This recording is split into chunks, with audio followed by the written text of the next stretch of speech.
Good afternoon. I'm Kayla Schmidt, and this is your digital news update. We're starting right here in Greenville today. Roy Cooper is actually in town. He is attending a Vidant Health Roundtable discussion on the challenges of rural healthcare and the need for Medicaid expansion. 9 on Your Side's Madison Forsey attended today. She will have more on our broadcast at 5 and 6. Other attendees included the Secretary of Department of Health and Human Services, Dr. Mandy K. Cohen, Biden CEO, Dr. Michael Waldrum, and community leaders. Governor Roy Cooper also ordered all United States and North Carolina flags at state facilities to be lowered immediately, honoring 2 Fort Bragg paratroopers killed in Afghanistan. UF Sergeant Paul McLaughlin of Virginia and PFC Miguel Angel Villalon of Illinois lost their lives while conducting combat operations on Sunday in Afghanistan, according to the state's Department of Administration. Both paratroopers were part of the 82nd Airborne Division based out of Fort Bragg in North Carolina. McLaughlin joined the Army in 2012. He served as a squad leader and is survived by his wife and 4 kids. Villalon joined the Army in 2018 as a combat engineer. This was his first deployment, and he is survived by his mother and father. Flags are to remain at half-staff through sunset on January 19th.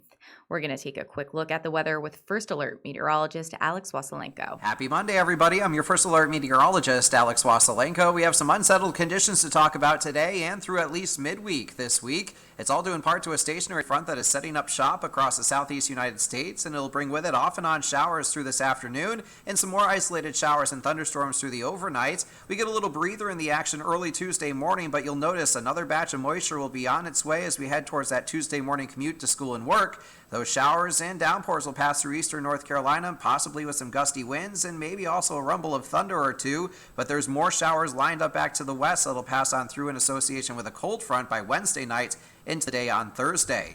It isn't until the day Friday, by the end of the work week, that we finally begin to dry out under some partly cloudy skies, and that's also when our warm streak will come to an end. We'll be hovering in the low 70s today and tomorrow, upper 60s for inland and coastal communities Wednesday and Thursday, but Friday we're back to reality in the low 50s across eastern North Carolina, and it'll come with a good deal of sunshine and much drier conditions to wrap up the work week. Make it a marvelous rest of your Monday. I'm your First Alert meteorologist, Alex Wasilenko.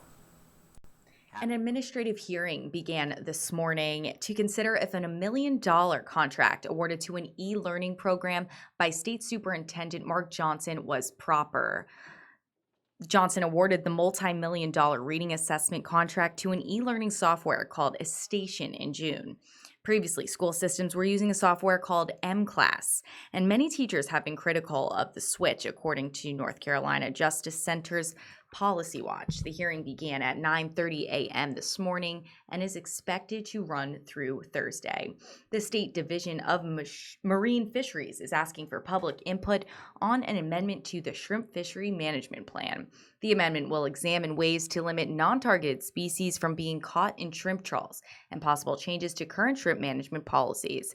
The final meeting is taking place Monday at the Division of Marine Fisheries Central District Office from 6 p.m. to 8 a.m. 6 p.m. to 8 p.m. in Morehead City. Again, that is tonight. If you can't make it, written comments can also be submitted through an online form from the Shrimp Amendment information page.